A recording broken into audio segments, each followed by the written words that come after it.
গতকাল দুজনের মধ্যে সাধারণ কথা কাটাকাটিকে কেন্দ্র করে উত্তেজনা ছড়ায় বর্ডার গোলচক্কর এলাকায়। রাতেই নামানো হয় নিরাপত্তা বাহিনী, মার্চ করে তারা। কোনো ধরনের সাম্প্রদায়িক গণ্ডগোল নয়, সাধারণ ঘটনাকে কেন্দ্র করেই এই উত্তেজনা এবং মারপিটের ঘটনা বলে আজ পশ্চিম থানায় সাংবাদিক সম্মেলনে জানায় additional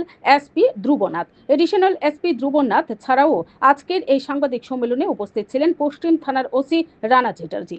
bureau report, BTV Tripura news. মানে এই দোকান ভাঙার ঘটনা ইনভলভ ছিল নাকি? দুটো ঘটনা আছে, দোকান ভাঙার ঘটনাও আছে এবং এটার মানে রিয়াকশনও হয়েছে দুটো ঘটনাতে। এর আগে একটা মানে এটা সিকুয়েল হয়েছে, প্রথম কথা কাটাকাটি হয়েছে, তার পরবর্তী সময় মানে দোকানটা ভেঙেছে। দুটো ঘটনাতে দুটো কেস, সেই অনুযায়ী মানে অ্যাকশন হয়েছে। না না, জাতিগত কিছু জানি না কোথা থেকে এসছে, সময়ের আমি শুনেছি একটু এটা রিউমার ছড়াচ্ছে। আমি স্পষ্টভাবে বলতে চাই যে এটা কোনো জাতিগত ঘটনা নয়, এটা নিছক একটা মারপিটের, সাধারণ মারপিটের ঘটনা।